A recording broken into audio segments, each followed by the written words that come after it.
Si no Cuando tú estuviera le metas cotizando... una recesión económica a la economía americana, vas a descubrir que esos resultados empresariales con los que te sientes cómodo hoy, Claro. en un entorno de recesión, no te vas a sentir cómodo y a lo mejor quieres cotizar 14 veces. Si no Y no... estuviera cotizando, que no es verdad, si no estuviera cotizando la recesión, estaría cotizando a 15 veces beneficios, no 20. He llegado a la conclusión de que el sistema financiero en un 90% es una mierda.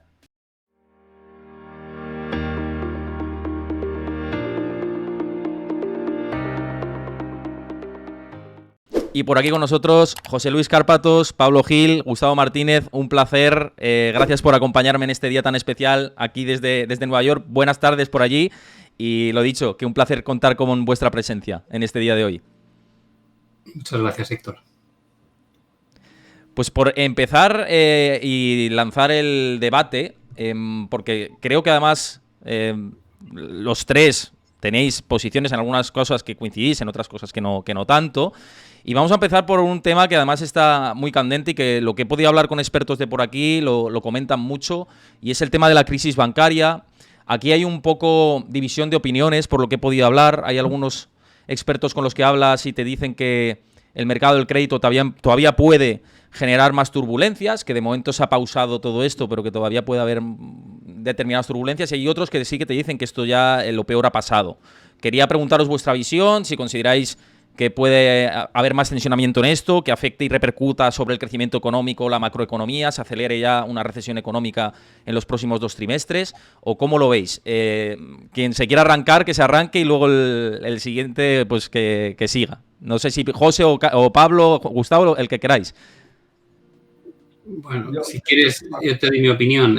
Yo creo que uno de los mayores problemas ahora mismo es entender, o que la gente entienda, cómo se crea el dinero, ¿no? El dinero legal creado por el Banco Central, los bancos centrales, y el dinero bancario, ¿no? A través de la concesión de créditos o préstamos.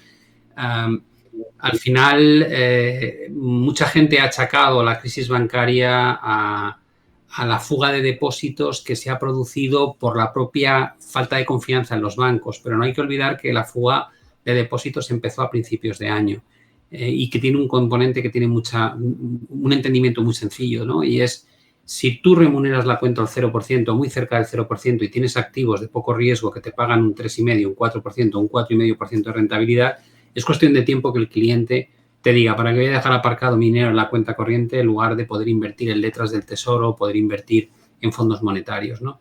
Y si a eso le juntas que luego aquellos bancos que no han gestionado correctamente, como pasó con Silicon Valley Bank, el riesgo de tipo de interés acaba generando una pérdida de confianza enorme que acelera la fuga de depósitos y que acaba provocando un problema de insolvencia, pues eso lo único que hace es retroalimentar en la gente que tiene exposición a bancos pequeños y medianos el temor a que pudiese ocurrir algo similar, tanto si tienen motivos o no, pero el temor está ahí, y se refugian en bancos más grandes o buscan otros activos como los fondos monetarios como alternativa a su dinero. Al final, ¿qué es lo que ocurre? Que mientras tengas los tipos de interés en los niveles actuales, va a haber alternativas mucho más rentables que tener el dinero en las cuentas corrientes, salvo que los bancos cambien completamente la forma en que retribuyen. Si lo hacen, no van a tener los márgenes de intermediación que tenían hasta ahora y, por tanto, va a dañarles en sus cuentas de resultados. Y si no lo hacen, se les van a marchar los depósitos. Por tanto, yo creo que la situación de la crisis bancaria, y lo estamos viendo en España, ya has visto cómo Banco Sabadell, Open Bank y más bancos han empezado a retribuir ya por encima del 2% algunas cuentas. No es sostenible en el tiempo. Vamos a ver cambios bastante importantes. Y como digo, tengo la sensación de que la gente no termina de entender muy bien de dónde viene el problema del sector bancario, que es precisamente de una fuga de depósitos que está motivada por no pagar por esos depósitos un precio de mercado razonable. Yo creo que eso sí existe y va a estar ahí durante un tiempo. José, Gustavo, creo que estaba levantando la mano Gustavo ahora que quería hablar. Primero empezamos contigo, luego si quiere José ya seguimos con él. Gustavo. Bueno, buenas tardes a todos. Bueno, yo creo que el análisis lo ha hecho perfecto, Pablo, ¿no? Es difícil añadir algo más a lo que ha dicho, ¿no? Pero la realidad es que primero hay que explicar a la gente que efectivamente el dinero lo crean los bancos comerciales con la concesión de depósitos, y que el 97% de los intercambios en la economía son intercambios incompletos, es decir, es deuda, ¿no? Y la deuda la crea el banco. El problema viene cuando, yo diría que no es tanto por por las retiradas de depósitos como el descarte de plazos de los bancos. Y es que es lo que les prestan los acreedores, que no son nada más que nosotros, los ciudadanos normales, pues los bancos lo tienden a invertir a largo plazo, ¿no? O sea, toman a corto y invierten a largo. ¿Qué pasa? Que cuando tú necesitas abordar un problema de liquidez, que luego llega a un problema de solvencia, pues muchos de esos activos han caído de precio como consecuencia de subidas de tipos de interés, que es lo que pasa cuando los bancos centrales suben los tipos de interés, que aquellos que lo han hecho mal, o han hecho un mal asset allocation, o tienen un management que no se entera muy bien de lo que está haciendo, que es el caso de Silicon Valley Bank y el caso de otros bancos más, y más bancos que vamos a ver, pues tienden a quebrar. Pero para mí eso no es un proceso que sea malo para la economía, creo que es un proceso bueno. Creo que subir los tipos de interés no es otra cosa que normalizar el riesgo, y que cuando normalizas el riesgo, aquellos procesos productivos que antes estaban zombificados por culpa de una distorsión del riesgo, ahora vuelven, afloran, ¿no? Y tienden a desaparecer. Es lo que hace el sistema capitalista, ¿no? Expulsar aquello que no tiene que estar. Por tanto, bueno, estoy muy de acuerdo con lo que dice Pablo, y creo que a futuro vamos a ver más quiebras de aquellos entidades, no solamente bancarios, sino otro tipo de entidades que no tienen que estar en el sistema capitalista. José. Sí, bueno, mis compañeros ya han analizado la situación perfectamente. Al final, 600.000 millones de dólares de dinero que estaban en los depósitos bancarios en Estados Unidos se han ido pues a los monetarios, que no paran de batir récord y demás. Este es un proceso nuevo. Bueno, quizá en tanta medida sí, pero esto ya ha pasado otras veces. De hecho, hay muchos análisis que dicen que cuando los monetarios se disparan de esa manera, la Reserva Federal baja los tipos de interés inmediatamente. Y creo que si no va a hacer eso, va a pararlo, ¿no? En Europa dice el Banco Central Europeo que aquí no hay fugas de depósito, pero yo creo que es una interpretación muy optimista, porque sí las hay.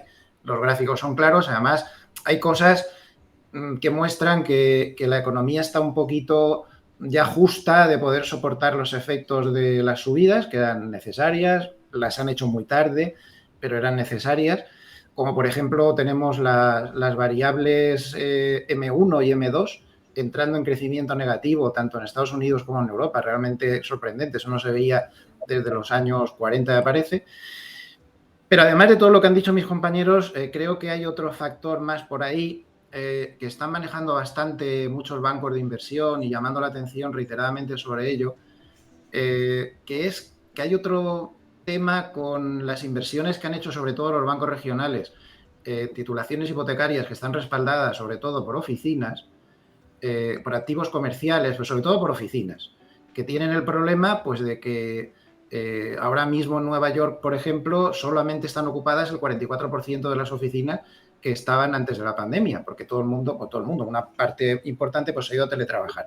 Entonces estamos hablando de unos 5 billones de dólares más o menos, de los cuales en oficinas concretamente puede haber como 3 billones y medio, algo así, que están cayendo pues como un 60% en cuestión de 2 meses o algo así, y es otra, no sé cómo llamarlo, otra perla oculta que tienen ahí los bancos regionales, y ya veremos esto el día que salga, pues seguramente habrá algunos problemas más. Tampoco esto quiere decir que venga el apocalipsis, no creo que esto sea una especie de crisis subprime oculta, ¿no? Como la otra vez, pero bueno, es otro factor más. Creo que más quiebras va a haber, este problema tumbará a más de uno otra vez, y el resto, pues yo creo que los bancos centrales, sobre todo la Reserva Federal, está condenada a que no puede subir más. Tiene una más, como mucho, que no puede. Digamos que empiezan a crujir un poco las cuadernas porque la economía ya no resiste mucho más, pero hasta aquí pues ha resistido bien. El Banco Central Europeo pues posiblemente tenga más margen, un poco más, pero tampoco tiene un margen tremendo porque le pasará algo parecido. Bancos europeos yo diría que están mejor y americanos peor, pero ¿te acuerdas, Héctor, cuando en este mismo programa hace un mes decíamos todos tenemos en la cabeza algún banco de algún país que puede tener algún sustillo? Sí. Uno ya pasó en Alemania y seguro que tenemos en la cabeza alguno de cada potencia, ahí por ahí, ¿no? Bueno, digamos que pueden haber más sustos, pero coincido con mis compañeros en esencia en el análisis totalmente.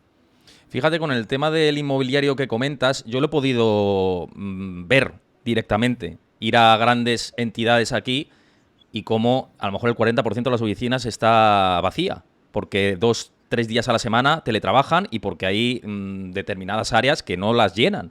Entonces, el otro día visitaba un edificio que digo, oh, qué bonito es, qué diáfano todo, qué iluminación entra.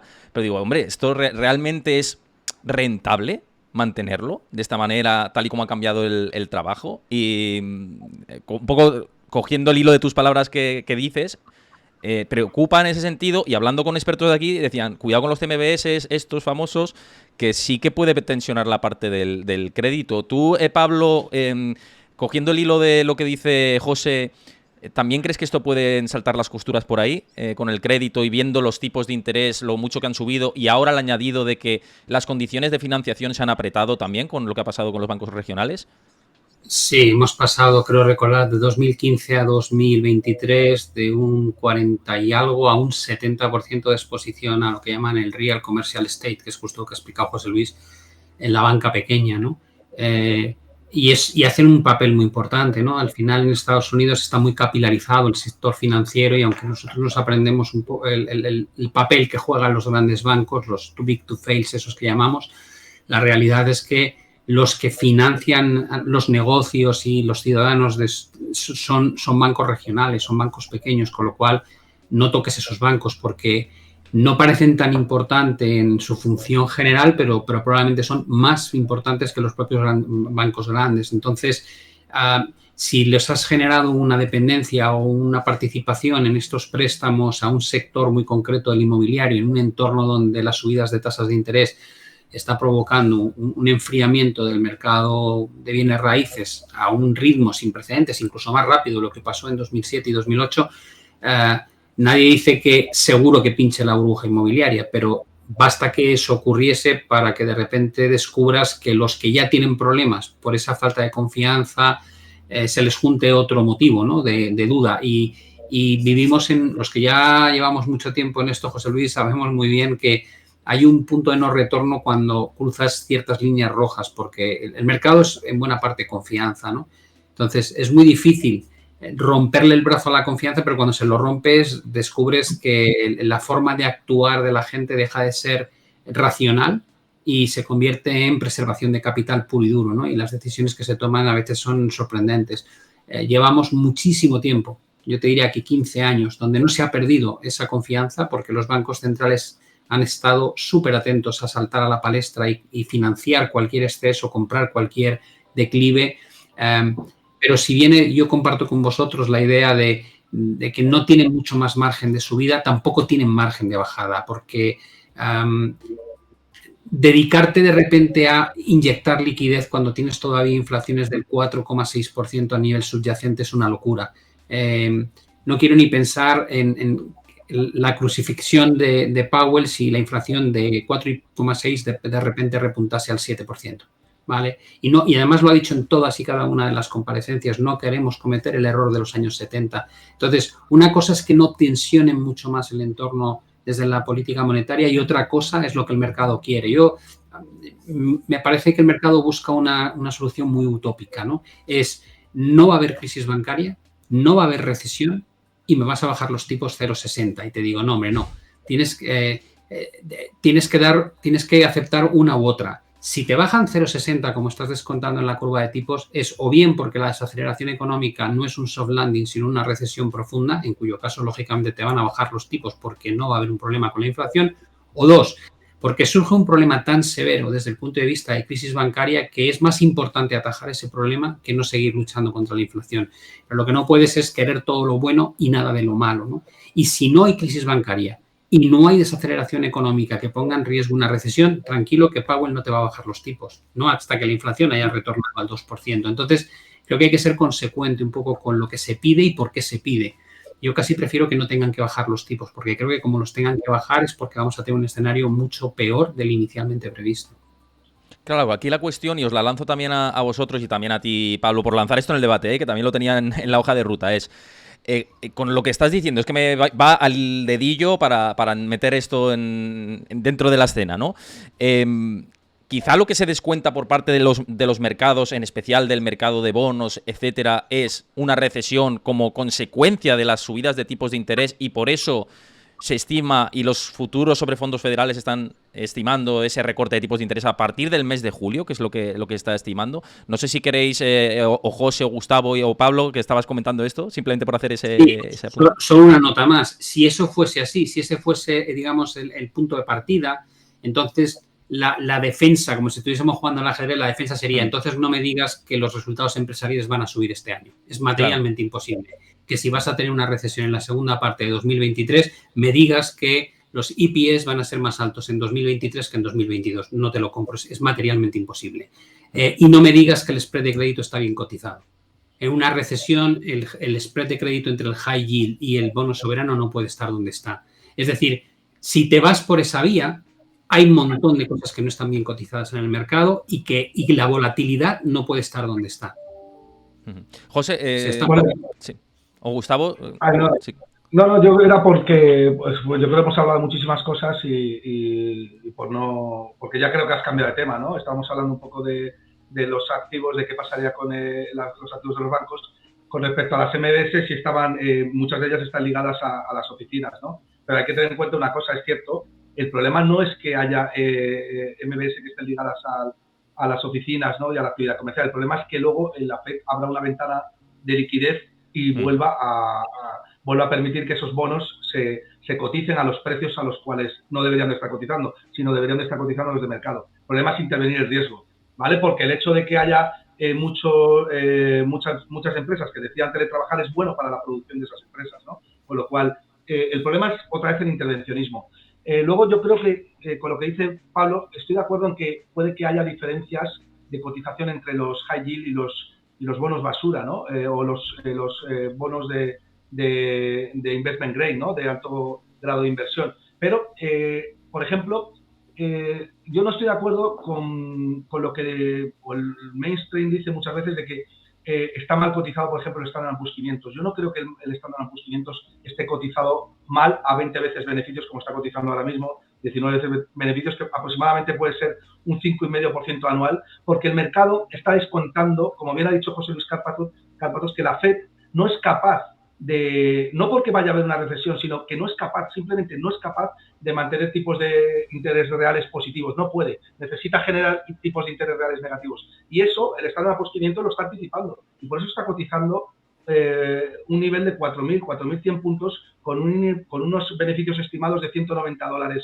en las empresas, que no es otra cosa que un múltiplo de 19, 20 veces beneficios, que es viene a ser entre un 5 y un 6% nominal, pero es que eso es lo que se ha cotizado históricamente si tenemos en cuenta el trailing pair, el que tiene en cuenta el promedio de los 12 meses siguientes de beneficios, con lo cual el spread que hay entre la tasa libre de riesgo, que es Estados Unidos, y el Standard & Poor's 500 es de un 1,5-2%. Pero es que también hay que tener en cuenta que el Standard & Poor's 500, sobre todo lo forman 15 compañías que el ser humano las necesita para vivir desde que se levanta hasta que se acuesta. Te levantas y coges tu iPhone, Apple.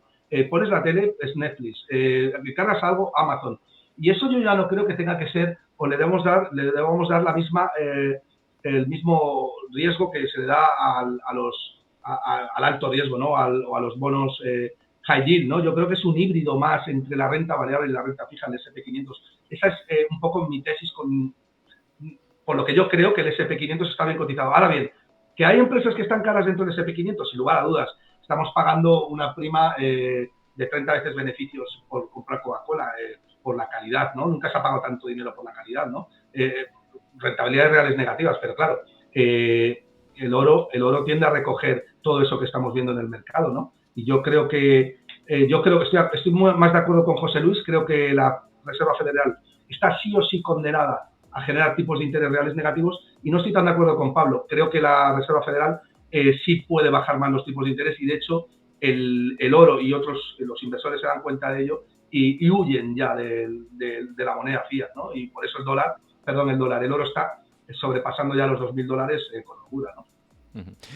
José, añadir algo con respecto a esto, de tu punto de vista, este debate que sigue en relación con hasta dónde puede llegar la FED, si tú crees que la pausa puede ser posible, que antes también lo ha dicho Pablo Gil. Sé que hemos comentado aquí en otros programas que quizá, y lo dijiste la última vez que estuviste por aquí, se había podido cometer un error por parte del Banco Central Europeo de política monetaria. un poco ligando con esto que dice Gustavo. Bueno, respecto a lo que dice Gustavo, yo puntualizaría incluso, porque él comenta que no está excesivamente alto el PER del SP500 y es que si le quitas además las 5 tecnológicas más importantes, si le quitas esas 5, su PER es de 15,5, que está súper bien. A ver, no es un chollo como se llegó en el 2008, pero en fin, no es una locura. Respecto al tema de la Reserva Federal, bueno, pues en mi opinión... yo creo que no pueden subir más, insisto, porque creo que crujen las cuadernas y el proceso lo que ha dicho Pablo al principio, si subes al 7, ¿qué va a pasar con los depósitos de los bancos? El margen ya sí que se va a freír espárragos, ¿no? Y aparte, pues todas las otras cosas que están empezando a crujir. Pero lo que no sé es si los bajarán, eso no lo sé. Lo que creo es que se van a quedar quietos, como mínimo, a ver qué pasa. Ellos están preparando el terreno. Los del Banco Central Europeo no paran de repetir, hoy lo ha dicho otro, que lo más fuerte de la subida ya se ha hecho. Y sobre todo a mí me sorprendió mucho ver a gente como Kaspari. Tú ya sabes que yo a este hombre le tengo un poco así como de respeto, porque tiene esa expresión que tiene tan agresiva y eso, ¿no? Kaspari dijo, Kaspari, que no lo dijo precisamente el más suave de la Reserva Federal, que hombre, que el endurecimiento de las condiciones financieras es muy importante y que eso, claro, eso equivale a una subida de tipos de interés. Y es verdad. Me he leído bastante a fondo varios estudios en estos días de analistas que defienden, sobre todo de bancos de inversión, que los hacen muy detallados, que defienden que el endurecimiento de condiciones financieras equivale a los efectos macroeconómicos de una pequeña subida de tipos de interés. Más o menos, por lo que ha pasado en Estados Unidos, estaríamos hablando de un punto entero, 100 puntos básicos de equivalencia en subida de tipos. Otros discrepan y hablan de medio, pero mínimo medio, máximo 1 nos podríamos mover por ahí. En cualquier caso, ojo con este tema del endurecimiento de las condiciones financieras. Evidentemente, después de lo que ha pasado con los bancos comerciales, el crédito ya no es tan fácil. ¿Qué es lo que quiere decir eso del endurecimiento? La economía ya no funciona igual. Los efectos de las subidas, claro que se ven. Lo que pasa es que se ven con posterioridad. Pero también estoy de acuerdo con Pablo que lo que no se puede es sorber y soplar a la vez. Vamos a ver, tú acabas de abrir ahora otra vez la ventanilla, que es lo que decía Pablo, ¿no? Acabas de abrir la ventanilla otra vez y ya estás dando 300 y pico mil millones otra vez de dólares. Con lo cual te has comido el 70% de toda la QT que habías iniciado en el mes de abril. ¿Eso cómo funciona? Lo más lógico sería deja los tipos quietos y deja las ventanillas quietas, porque si deja los tipos quietos, las ventanillas las puedes cerrar porque se calman las cosas. Es muy complicado. Desde luego, lo que también coincido con Pablo es que el mercado aquí no pinta nada, porque el mercado lo que desea es una cosa y lo que pueda pasar es algún punto intermedio seguramente entre una cosa y otra. No sé, creo que por ahí andaría. Fijaos, José, que eso es precisamente lo que está haciendo la FED, es precisamente rebajar los tipos de interés cuando está abriendo ventanas de liquidez, aunque no sean quantitative easing técnicamente dicho, porque no se están vendiendo reservas, sino que se están prestando, pero sí que está interviniendo otra vez el riesgo. Está lanzando un mensaje. Efectos macro te equivale a eso, a pequeñas bajadas. Pero por eso te digo que los bancos centrales no tienen otra que seguir generando tipos de interés reales negativos. Y por eso Bitcoin está en 28.000 y el oro está superando los $2.000 la onza, porque el mercado no se fía de la moneda fiat. No te puedes fiar de claro, la gran pregunta es, ¿de dónde sale el dinero de la ventanilla? ¿De dónde sale? De la impresora. Y la impresora es en la base de la moneda fiduciaria. Y esto no puede ser. Esto sí que yo ahí pienso que esto no puede ser. Esto seguimos pasando años y años. ¿Esto cuándo va a reventar? El problema, bajo mi punto de vista, el problema que estáis planteando de no pueden, no deben, va a crujir. Te digo, sí, de acuerdo. Digo, entonces la otra opción es manda un mensaje a la población y diles que se acostumbren a un 4% de inflación estructural, lo cual quiere decir que vas a perder el 50% de la capacidad adquisitiva de tu dinero cada 10 años o cada... Es decir, es una barbaridad. Lo que quiero decir con esto es que cuando tú has hecho de tu bandera de credibilidad que la inflación no va a irse más allá del 2%, no es tan sencillo de repente cambiar el discurso, ¿no? Y decir, no, es que no puedo subir más los tipos, no puedo permitir o no puedo conseguir que la inflación retorne al 2%. Yo creo que en ese aspecto, que te doy la razón, eso es así, pero yo creo que ellos juegan con algunas, posiblemente con algunas bazas. Bueno, la primera es que los tipos han subido mucho y eso tiene un efecto bastante retardado. Hay un lapso de tiempo, ahora se está empezando a ver y se verá mucho más. Eso va a hacer daño. No sé si habéis visto el dato de ISM de hoy, ha sido espectacular. Sí. El empleo muy bajo, los precios muy bajos, todo muy bajo, o sea, todo como si los efectos, yo creo que ellos juegan, aunque los efectos van un poco retrasados, pero también me da a mí que están jugando con otras cosas como los efectos matemáticos que van a tener en el IPC a su favor, matemáticos, no reales, porque yo estoy harto de ver tweets de Pablo que insiste mucho en eso, donde dice, pero señores, que la inflación sigue subiendo, lo que pasa es que como estamos comparando con pero cuando sí, en Estados Unidos creo que subió en mensual, no me acuerdo la cifra, pero subió un montón. 0,3, sí. 0,3. Y en la zona euro puede ser un 0,9, que estoy hablando de memoria. 0,9 la y 1,2 las subyacentes. Sí, una locura. Pero esta gente está jugando con el efecto matemático. Bueno, en nuestro país he oído yo lo del 3,3 como si fuera una especie de milagro, ¿no? El único que ha hecho el milagro, y siempre digo lo mismo, es Suiza. Suiza ha dado hoy un 2,2% de inflación subyacente. Toma esa. O sea, esto sí es increíble. Y estos no tienen las mismas características. Pero bueno, lo que quiero deciros es la famosa partida Selter está dichosa. El 34% del IPC. Saben que va a bajar.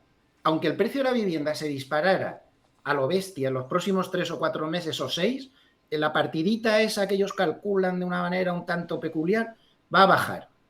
Y claro, es el 34% del IPC. Entonces pueden jugar a las matemáticas, vamos a ganar tiempo a ver si mientras...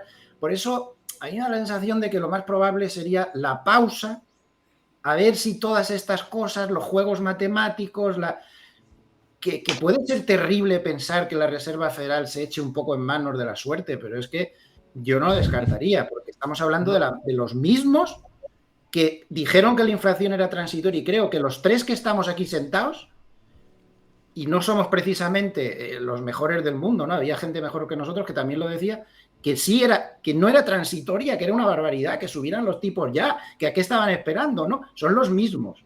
Sí, pero José Luis, fíjate, es decir, yo a mí me gusta, digamos, mirarlo todo 360, ¿no? Porque yo creo que uno de los grandes problemas de cuando sigues gente por ahí es como que se quedan con una pieza, pero no con el paralelismo de esa pieza. Es decir, compran argumentos sueltos y digo, no, los argumentos van en pares. Si tú dices que el efecto de la inflación va a jugar a tu favor, que yo estoy de acuerdo, tienes un efecto base o estadístico que te va a ayudar, más un efecto retardado de toda la parte de la vivienda que llamamos shelter, y te va a ayudar, seguro. Digo, sí, igual que están bajando los costes de fabricación y se han arreglado los cuellos de botella, digo, pero por las mismas tienes una curva invertida como no has visto en tu historia prácticamente salvo en la década de los 70 y 80. Cuando tanta parte de la curva está invertida, la probabilidad de éxito de los últimos 70 años ha sido del 100%. Lo cual quiere decir que tienes que comprar también ese argumento. Tienes que comprar el hecho de que la Fed se puede parar, pero porque la recesión va a ser casi inevitable. No, por supuesto. Yo eso no lo niego en absoluto. No, pero... y ahí vuelvo al argumento de Gustavo de antes. Cuando dice, no, es que hay 5 compañías. Digo, claro, sí, pero depende cómo lo quieras usar. Es que si quitas las 10 compañías más importantes del Nasdaq, el Nasdaq no ha subido nada este año. De hecho, ha bajado. Por ejemplo, otra cosa, que las grandes compañías sean tan importantes, Gustavo, no quiere decir que hayas podido comprar Tesla el año pasado con más de un 70% de bajada, Netflix con más de un 75% de bajada y Meta con más de un 73% de bajada. Es decir, que una compañía sea una gran compañía no quiere decir ni muchísimo menos que no se pueda meter un piñazo alucinante. En el caso de Microsoft, en la crisis 2001 y 2002, venía de ser uno de los 3 valores más importantes del Nasdaq y bajó más de un 90%. Y luego lo ha hecho espectacularmente bien. Es decir, que tengas 5, 6, 7 grandes multinacionales tecnológicas cotizando en los índices y que sean cosas con las que vas a estar, digamos, compartiendo uso durante tus próximas 2 décadas, no me dice nada respecto a cuánto pueden llegar a valer en bolsa en una situación. Con lo cual, no es un colchón. No. Es una realidad. Pero es que el año pasado estaban cotizando a 40 veces beneficios. Este año, yo te hablo de este año. Yo te digo que el Standard & Poor's 500... Este año tú me hablas de 20 veces beneficio y 190 de ganancias previstas en un entorno en el que no me estás cotizando la recesión, que es algo que está ahí y que con las estadísticas que hay la probabilidad es altísima. Cuando tú me metas una recesión económica a la economía americana vas a descubrir que esos resultados empresariales con los que te sientes cómodo hoy, en un entorno de recesión, no te vas a sentir cómodo y a lo mejor quieres cotizar 14 veces. Que no es verdad. A ver, Gustavo, espera. Si no estuviera cotizando la recesión, estaría cotizando a 15 veces beneficios, no 20. Precisamente porque está cotizando la recesión y descuenta... No fastidies, eso no es así. Eso no es así. En las últimas 2 grandes recesiones has tenido 14 veces beneficio de cotización del SP, no 20. Hasta 20 veces beneficio. Tú sabes, Pablo, que el Standard & Poor's 500 te da de promedio un 8%. Ahora mismo te está... No es verdad. Eso es otra falacia. ¿Cómo que un 8% de término medio? Aparte que no ajustáis, calculáis medias, maldita sea. No se puede ir por el mercado tomando 100 años de historia de la bolsa y calcular medias, porque el crecimiento económico hasta los años 80 fue de una manera y desde entonces ha sido muy distinto. Calcular medias es mentir. Calcúlate el retorno de otra forma. No, Pablo, yo te hablo del crecimiento, no te hablo del crecimiento, te hablo de que el Standard & Poor's 500 en términos nominales, es decir, añadiendo la inflación, cotiza el PER 15, que es 15 veces los beneficios de las empresas.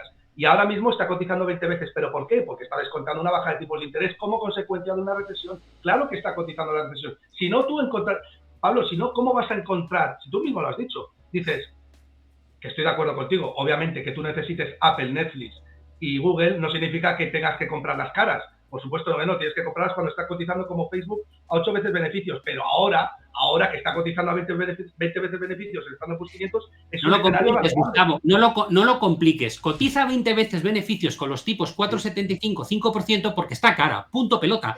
Y tendría que estar cotizando a 15. Y no me metas el futuro bajada de tipos porque estás enmarañando la ecuación.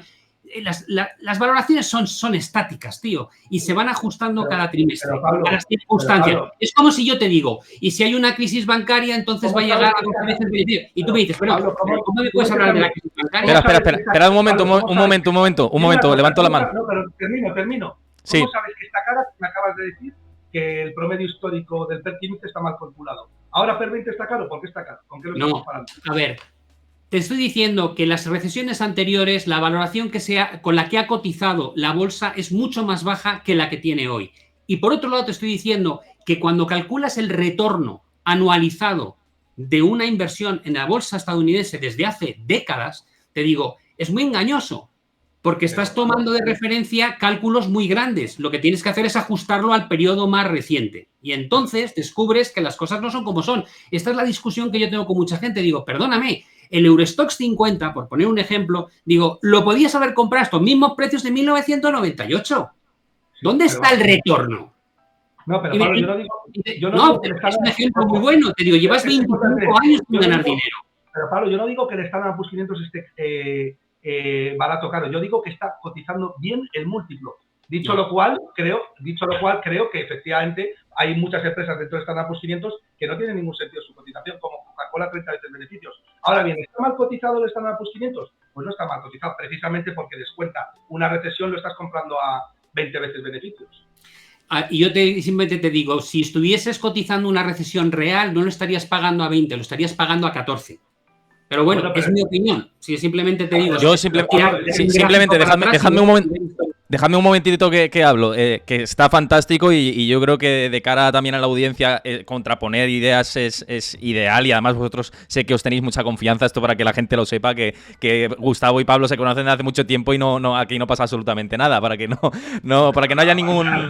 No, para que quede claro. Y simplemente, yo simplemente decía que sí, que cuando os pisáis a veces, como estamos telemáticamente y no estamos presencial, a veces hay microcortes y demás y la gente no puede escuchar enteramente los argumentos. datos. Entonces, por intentar evitar pisarnos lo máximo posible, por eso, para que la gente nos pueda escuchar lo mejor posible. Aprovecho este lapso que he entrado para recordaros que os unáis a mi comunidad de Discord, donde ahí tenéis toda la información en tiempo real, gráficos, análisis, debates.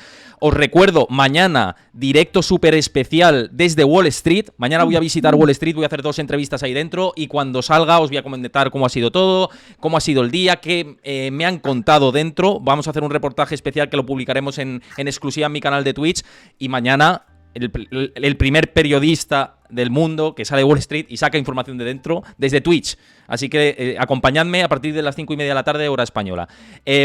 José, que has estado como yo, como un árbitro de tenis, mirando por aquí la argumentación entre Gustavo y Pablo. ¿Algo que añadir con respecto a esto? ¿A ti te parece que la bolsa está cotizando ahora mismo cara, que se ha descontado recesión, que no? Por hacer tu valoración de todo esto dentro del debate. No, evidentemente la bolsa no ha descontado ninguna recesión. Bueno, o si la ha descontado, sí, puede haber descontado una recesión leve, que es la teoría predominante, ¿no? Que puede haber una recesión leve o no recesión. Basta ver que Goldman, por poner un ejemplo, que es uno de los bancos con más adeptos o más clientes, dice que solo da un 35% de posibilidades a la recesión. Eso lo dice Goldman. Y muchos otros bancos igual. Es difícil encontrar a ni un solo banco de inversión que diga que el escenario más probable es un escenario de recesión. Entonces, evidentemente, ellos son los que manejan el cotarro y no están descontando ninguna recesión. Tampoco se ven grandes posiciones de cobertura. Lo que no hay es exposición. No se exponen. Dicen que no va a haber recesión, pero ellos no se están exponiendo. Todos los indicadores en los que ves las exposiciones que tienen todos estos grandes bancos por su cuenta propia, esta es muy baja. Entonces, yo creo que no se ha descontado recesión. Evidentemente, la posibilidad de una recesión mucho más importante de lo que se dice es muy alta, sobre todo si la Reserva Federal no echa el freno. No ha habido casos históricos en los que esto no haya terminado de esa manera. De hecho, el lapso de tiempo entre una subida de tipos tan violenta como esta y la bajada de tipos, pero la bajada de tipos forzosa, porque se te están cayendo los datos macroeconómicos a toda velocidad, es sorprendentemente corta. Hablamos de entre 3 a 6 meses históricamente, nada más. Yo me acuerdo perfectamente cuando el amigo Trichet, creo que fue en agosto del 2007, esto lo critiqué yo mucho, me pusieron verde, me dijeron de todo. Dije, este tipo se le dio la cabeza. Con las previsiones de recesión clarísimas que hay, coge y va y sube los tipos de interés una última vez. Y además, así como diciendo, os perdono la vida a todos, y aquel error de política monetaria luego fue famosísimo, ¿no? Este lo van a poner en los libros de historia, lo que pasó después. Bueno, yo creo que las posibilidades de recesión sí están. Efectivamente, la inversión de la curva de tipos es espectacular. Yo soy muy maniático de eso de las inversiones de curva de tipos. Y, por ejemplo, la inversión más espectacular es el spread 3 meses, 10 años. 3 meses, 10 años está en niveles de los años 70, con una inversión absolutamente desquiciante, pero pensemos que hay detrás de una inversión de la curva de tipo, porque si no, no entendemos todo este lío que se está montando. ¿Por qué las curvas de tipo se invierten? ¿Por qué? Pues es muy sencillo, porque a la parte corta de la curva de tipos le dan hasta en el carnet de identidad. Todos venden. ¿Por qué? Pues porque saben que en la vida de ese bono, que es una vida a corto plazo, no se van a dar las bajadas de tipos que seguro se van a dar en la vida del de 10 años que va a más largo plazo, porque están convencidos de que la va a liar la Reserva Federal.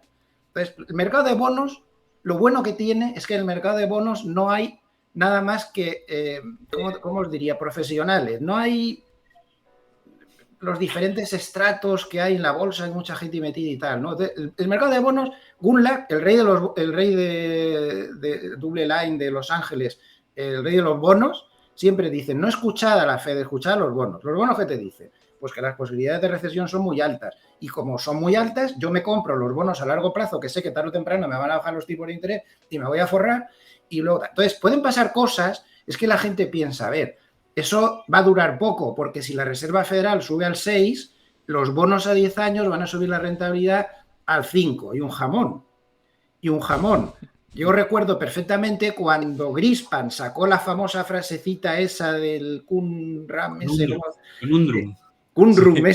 cómo se pronunciaba bien, el misterio, ¿no? subieron los tipos 2 puntos y los bonos a 10 años se quedaron igual. Subieron un 0,1. Exactamente, porque seguían descontando que estaban metiendo la pata, ¿no? Entonces, la situación, hombre, como poder ser, claro que puede ser, no lo sé. Hay una cosa, no sé, Sí, Gustavo. hay una cosa que, perdonad, porque hay una cosa que no consigo entender de vosotros dos. Y fíjate que he aprendido mucho de vosotros dos toda mi vida, ¿no? Que cómo es posible que, incluso Pablo acaba de decir ahora, oye, es que si bajan los tipos de interés o si la curva está descontando bajadas de tipos es porque el mercado está descontando que va a pasar algo grave. ¿Qué pasa? ¿Que el Standard & Poor's 500 no está descontando ese escenario? No. No está descontando. Los A ver, bonos... el SP500 no está, ¿cómo puede ser que el Standard & Poor's 500 no esté descontando recesión y el resto de activos sí lo estén descontando? Entonces arbitraríamos entre distintos tipos de activos. Pero hay una descorrelación siempre ahí en mercados bonos y bolsa generalmente. Bueno, ahora yo meto mi baza pequeñita, pero os dejo a José y a Pablo. Es que mi argumento yo creo que es muy fácil de entender, precisamente porque el Standard & Poor's 500 está cotizando tipos de interés más bajos, se está comprando a un PER 20 ahora mismo. Porque se descuenta que se vaya a un PER 15 como consecuencia de bajadas de tipos, como consecuencia de una potencial recesión, o que no tenga por qué haber una recesión, sino simplemente que la Reserva Federal no va a ser capaz de mantener tipos altos. No tiene por qué haber una recesión. Y luego, yo tengo varios argumentos, pero prefiero que empiece Pablo y yo remato con... Luego, con respecto a lo que has dicho, la curva de tipos de interés, es verdad lo que dices del efecto de duración, que es importantísimo. Obviamente, te tienes que deshacer de todos aquellos activos que tienen poca duración si estimas que los tipos de interés se van a caer, pero hay que tener en cuenta que esta curva de tipos no viene invertida por una tensión del crédito en el corto plazo, José Luis. Eso sí que es precedente o suele preceder mucho a recesiones, ¿no? Porque eso sí que es indicativo de que estamos en una época o en un ciclo donde la liquidez ha deteriorado mucho, los agentes necesitan demandar más liquidez y se tensiona la curva en el tramo corto, ¿no? Por el lado corto, y a largo plazo se descuenta recesión. Pero este no es el caso, ¿no? El caso que estamos viviendo es un caso de lucha contra la inflación que no hemos vivido en los últimos 40 años, ¿no? Siempre que se ha invertido la curva de tipos era porque había un problema de crédito, pero es que ahora mismo no hay un problema de crédito. Precisamente lo que hay es todo lo contrario, ¿no? Necesitamos drenar liquidez en el mercado. Pablo. A ver, la única época, digamos, cercana, entre comillas, con inflaciones preocupantes fue 70s y los 80 y ahí tuviste una inversión de la curva espectacular, ¿vale? O sea que... Varias, una no, varias. Bueno, en esa época estamos hablando de 15 años casi de duración o 10 años de duración, hubo un montón, ¿no? Esa es una. Dos, la bolsa, perdona que te diga, está plagada de gente que cree que lleva mucho tiempo porque lleva desde el año 2009 y no sabe lo que es un bear market, no sabe lo que es un mercado bajista y no lo sabe porque desde entonces, como no ha habido problemas de inflación, cualquier problema al que hemos tenido que enfrentarnos se ha solucionado con lo mismo, que es abrir las compuertas de la liquidez e inundar el mercado de dinero y de estímulo monetario y fiscal. La mejor demostración es que en 2020 tuviste la peor recesión del último siglo y la bolsa americana terminó en máximos históricos, lo cual te da una idea de hasta qué punto importa la manipulación o el intervencionismo por parte de los bancos centrales.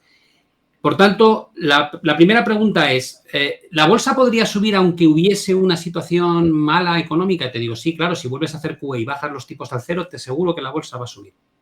Ahora, si haces eso, es probable que vivas lo que viviste en los 70, que la inflación remita con fuerza al principio y luego pegue un estallido para arriba y te vayas a cotas más altas de las que has vivido. Sí, completamente de acuerdo.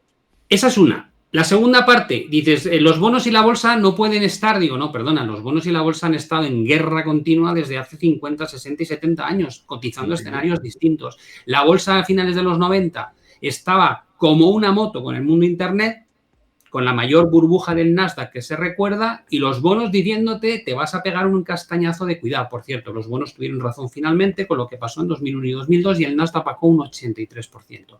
Por tanto, esa batalla entre cómo cotizas el escenario futuro entre bolsas y bonos, es habitual que no haya una coincidencia. Y en la camada de estos inversores de los últimos 14, 15 años o 16, que ni siquiera saben lo que es un bear market, todavía es más notable que eso pueda ocurrir.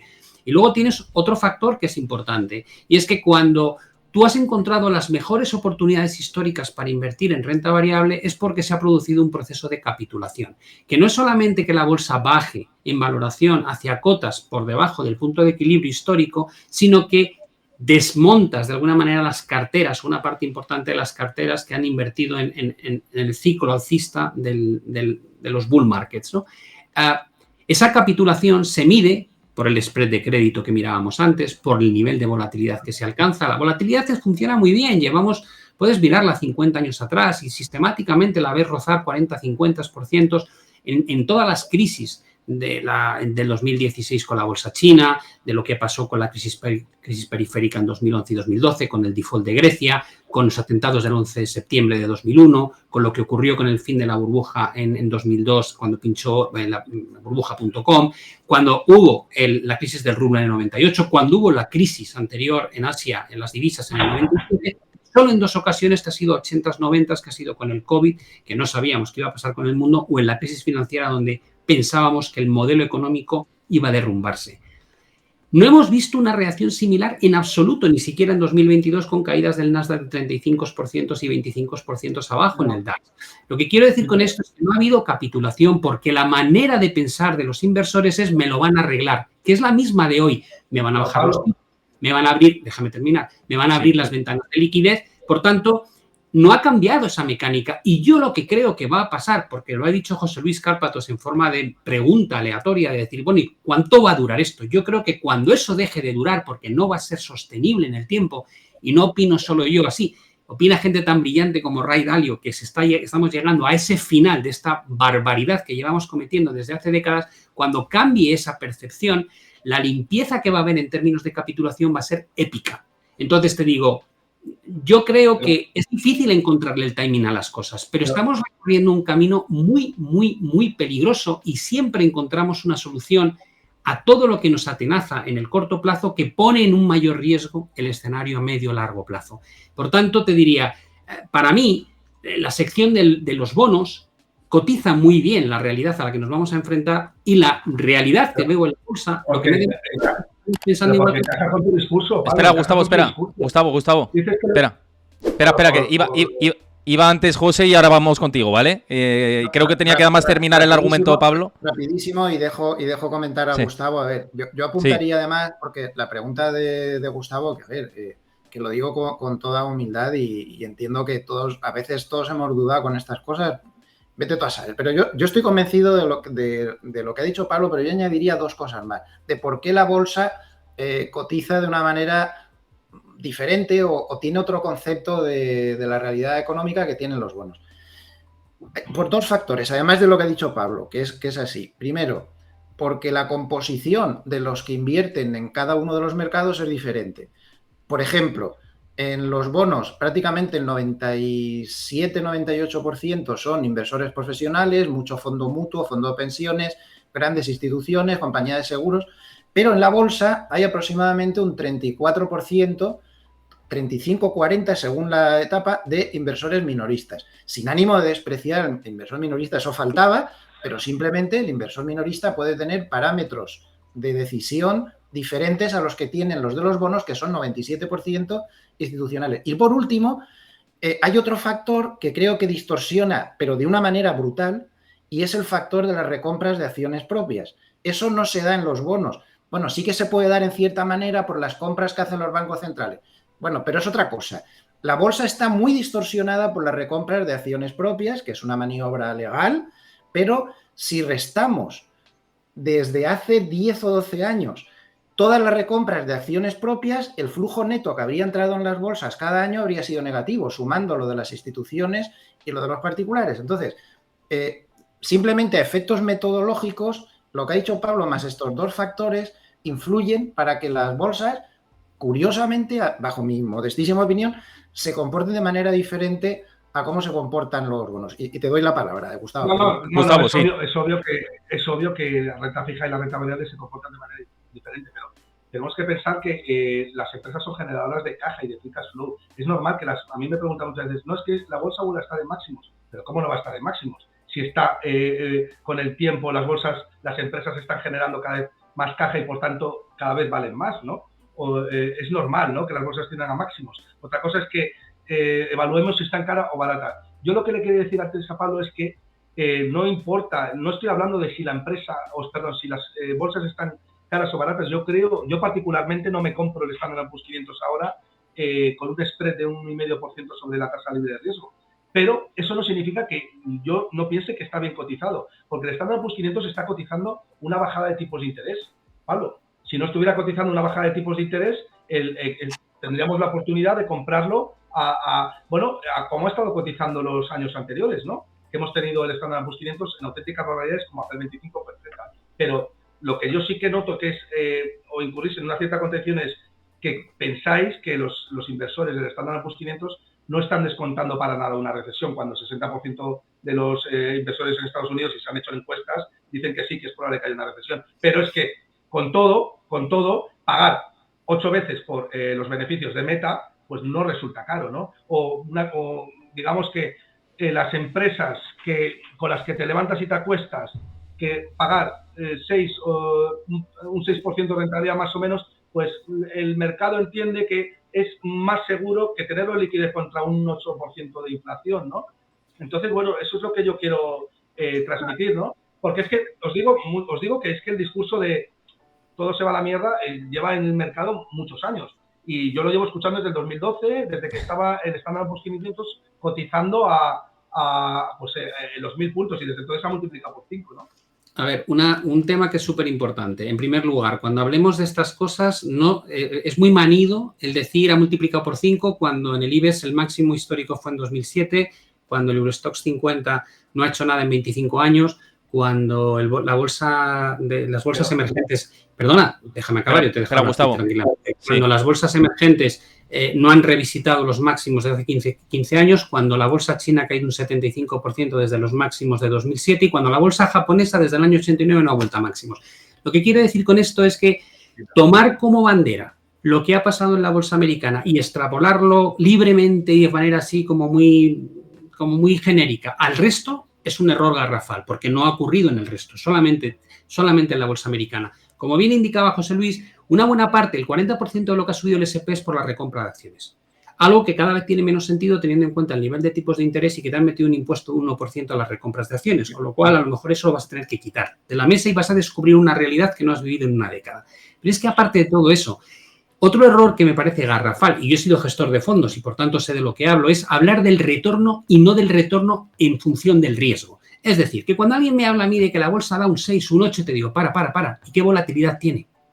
Porque si tú me estás diciendo que yo me puedo comprar un bono con una volatilidad infinitamente inferior a la bolsa y obtener un retorno casi idéntico, sabiendo que a vencimiento, salvo que haya default por parte de la primera economía del mundo, me van a devolver mi dinero, por tanto tengo una renta garantizada, más la devolución del principal, y comparar eso con el retorno supuesto que va a haber en un índice que todavía no está barato, te digo, no sé, me parece que chirría por todos lados.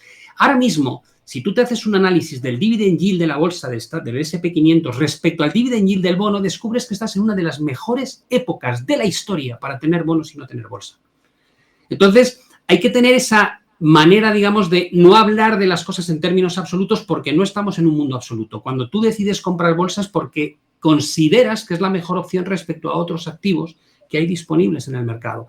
Porque yo siempre digo que si alguien se compra una acción en lugar de comprarse el índice, tiene que tener muy claro que esa acción le va a dar un retorno mucho mayor que el índice, porque el riesgo de comprar una simple compañía no tiene efecto de diversificación y, por tanto, el retorno que te da tiene que ser muy superior al del índice, que sí tiene aglutinado el efecto de diversificación. Y lo puedes aplicar a todo. Cada vez que yo voy a comprar un activo, miro a ver si es la mejor opción disponible en el mercado ajustado por riesgo. Y si no lo es, me compro otro activo. Y yo lo único que digo es, al margen de si es caro o barato, la bolsa, en términos relativos, no es tentadora ahora mismo para el panorama que se presenta en base a lo que nos dicen las curvas de tipos de que va a haber recesión, la valoración que tiene actualmente y, sobre todo, la alternativa de comprarte cosas mucho menos arriesgadas y con una rentabilidad muy buena que no veíamos desde el año 2007. Gustavo y José después. A ver, estamos hablando del Standard & Poor's 500, no es que sea extrapolable al resto de índices, estoy completamente de acuerdo, dicho lo cual, el Nikkei sí que está en máximos históricos, si tomamos el...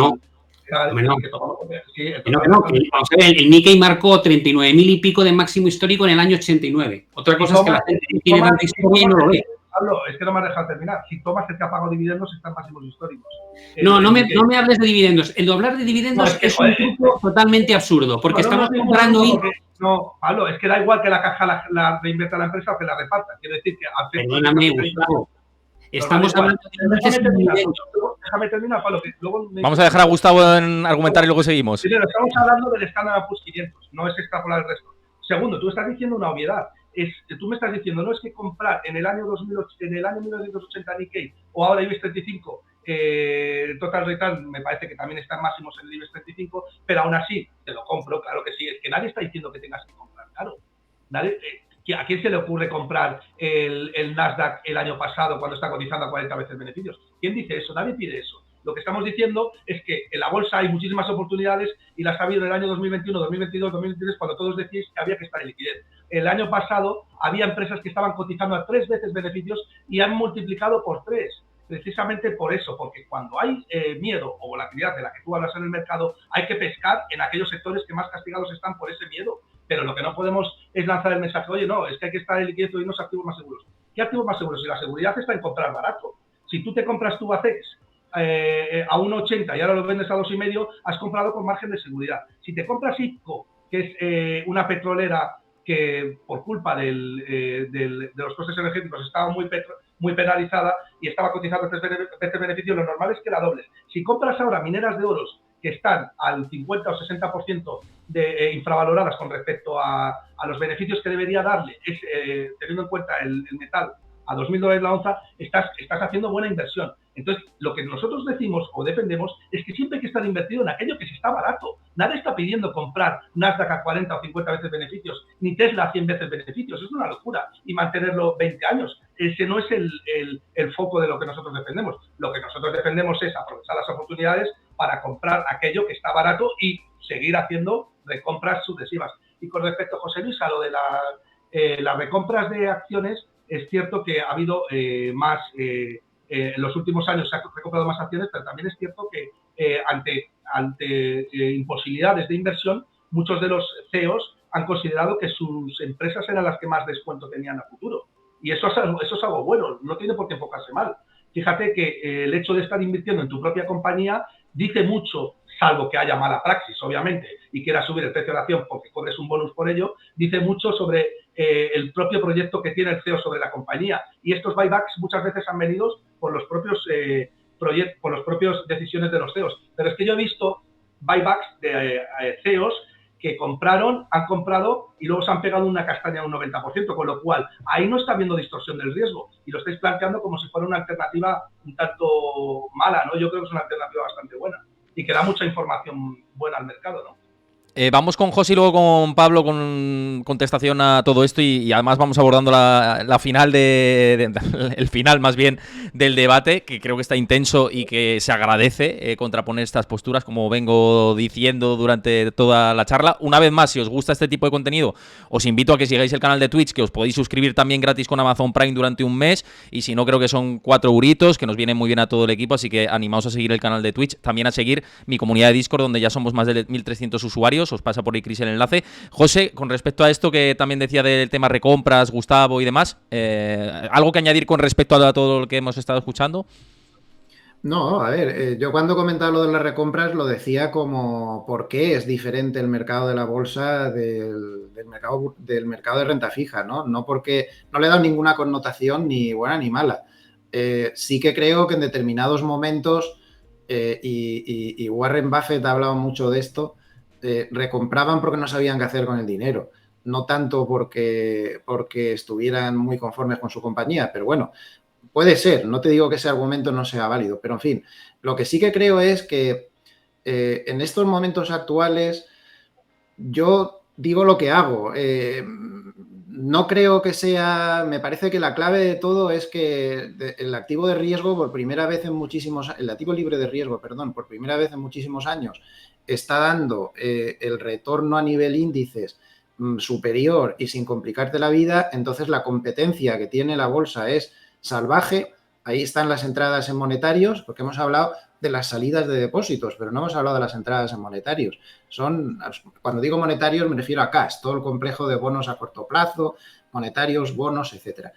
Yo creo que ahora mismo lo que hay que hacer es una inversión más ponderada, creo, bajo mi punto de vista. Yo estoy invirtiendo mucho en renta fija, me estoy haciendo mi cartera de renta fija es el momento, por fin, lo estaba deseando porque llevo 10 años, 8, 9, no sé cuántos, pasando la mano por la pared con ese tema. Creo que la renta variable ahora mismo es uno de los activos en los cuales se puede invertir quizá a corto plazo, porque os voy a decir una cosa, aunque yo sea de la opinión que sigo pensando que el S&P 500 no ha descontado esa recesión, también te digo, eso creo que lo ha dicho Pablo en algún momento, que ahora te empieza la Reserva Federal a bajar tipos y se te suben a la chepa y te pegan un trayazo arriba del 9% y te meten el PER al 72%, da lo mismo, da exactamente igual. Son capaces de esas cosas, eso lo han hecho muchas otras veces. Pero digamos que a corto plazo sí que puedes tener alguna oportunidad, pero a medio plazo yo no lo termino de ver. Yo creo que ahora mismo es más rentable estar centrándote en construir una cartera de renta fija. Creo que la renta fija del Tesoro, no estoy hablando de ese debate eterno de las letras del Tesoro, sino un poco más de complejidad, está dando una rentabilidad muy buena y hay que fijarse pues en más. Yo es que soy un inversor que lo mío es la asignación estratégica. La bolsa para mí es una familia más, con el mismo valor que la renta fija, que las materias primas o que los metales preciosos, ni más ni menos. Y ahora mismo yo no veo que la bolsa esté como para darle demasiado fuste, ¿no? Ahora, también te digo una cosa, Europa también tenía una situación macroeconómica bastante mala y el Eurostoxx pues te da un trayazo a corto plazo que se ha metido donde se ha metido, ¿no? Y bueno, pero todo eso son movimientos yo creo que a corto plazo. A largo plazo sí que las cosas pues se tienen que poner en su lugar y aquí hay un problema.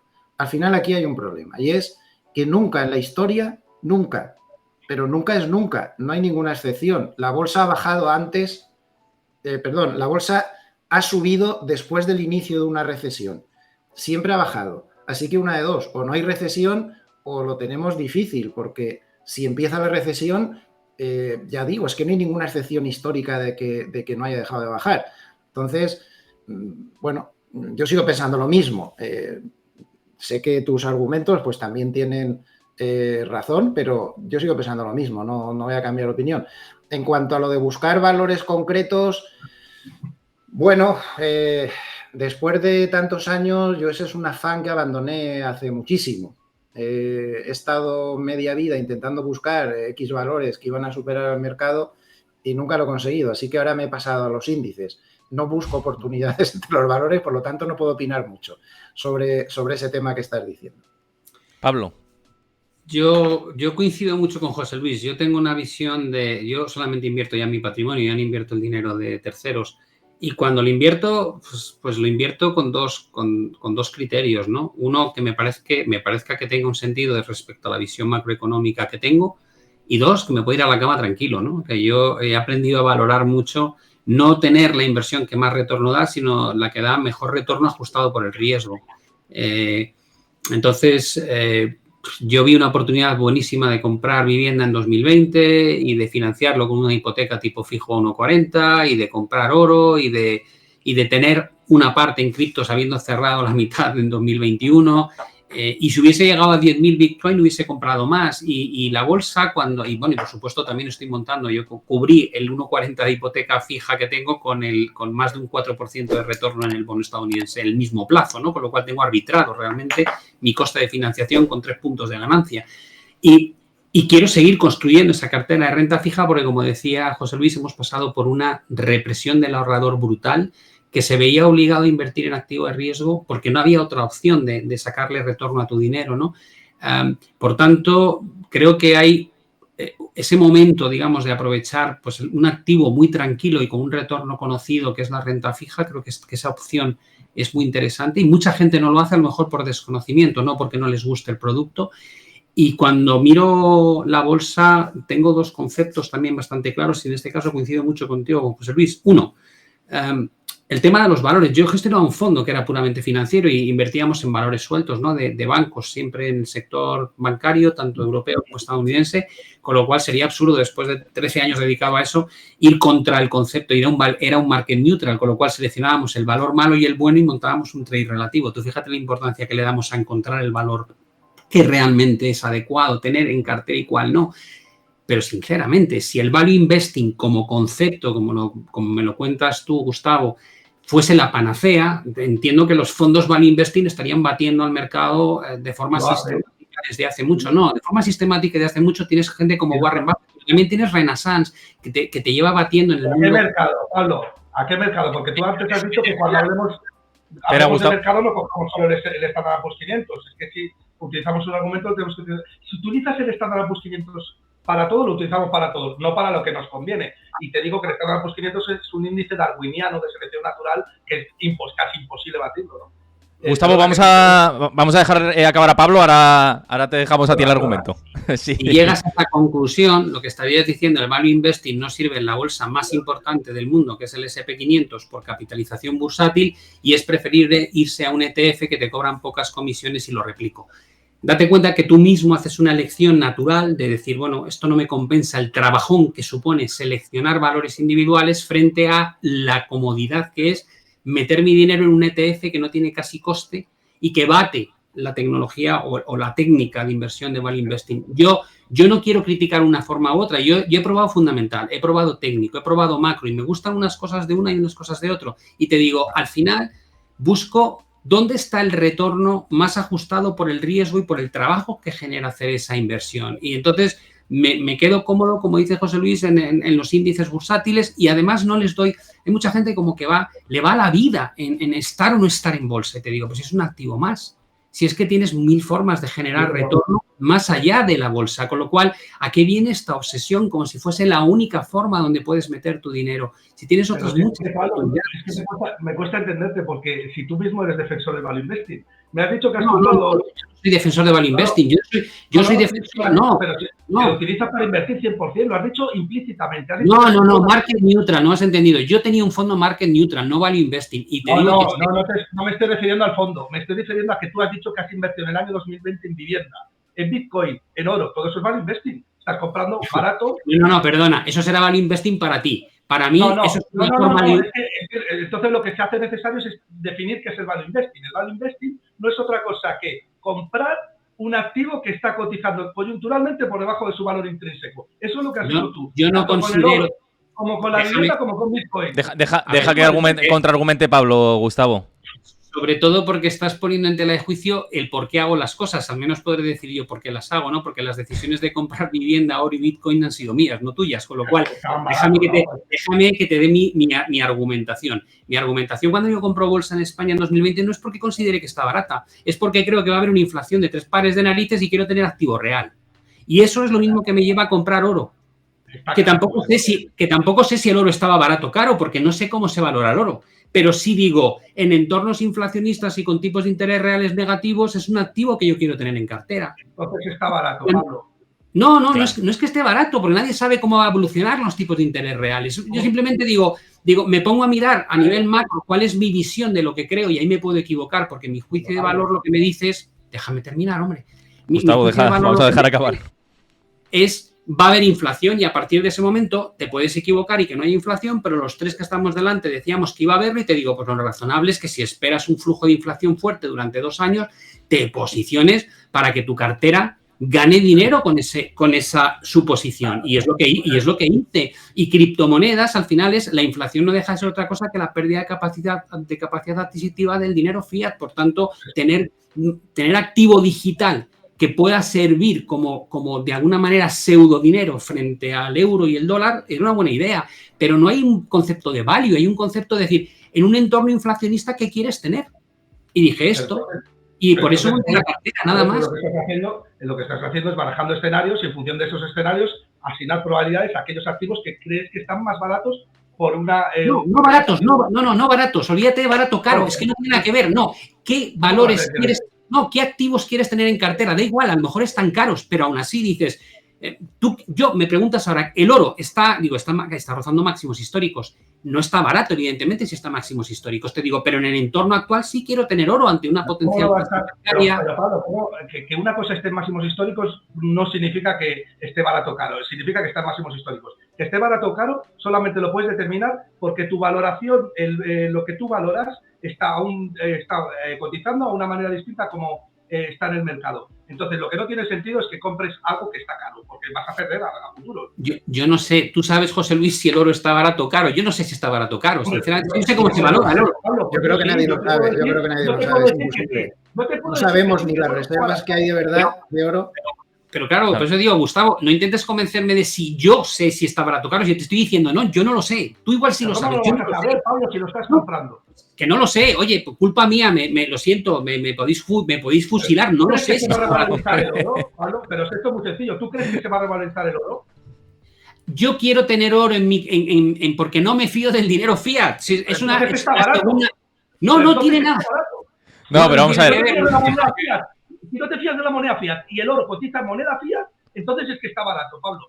Mira, tú has vivido un proceso de caída de 2000 a 1000 del oro, o sea, ha perdido un 50% de su valoración en un entorno en el que no ha dejado de haber inflación estructural. Es decir, el dinero fiat lleva perdiendo valor desde hace 100 años, por decir una cantidad, y a pesar de eso el oro cayó un 50% entre medias. Con lo cual, no se puede utilizar el factor de como se deprecia el dinero fiat, el oro siempre está barato. Digo, no es verdad. Yo no sé si está barato. Yo no he utilizado ese factor. Yo no estoy comprando oro porque haya inflación. Yo estoy comprando oro porque creo que la moneda fiat es una estafa y porque los bancos centrales no tienen otra que generar tipos de interés reales negativos. Ahora bien, ¿eso es posible que se cumpla o no? Así no un escenario. Un 80% a que llevo razón y un 20% a que no. No tengo la verdad absoluta, pero si estoy comprando un activo es porque considero que lo estoy valorando por debajo de su valor intrínseco. Pero Gus, si es que no intento convencerte de cuáles son mis criterios, tú intentas convencerme a mí de cuáles son los tuyos, pero yo no pretendo meterme en tu cabeza.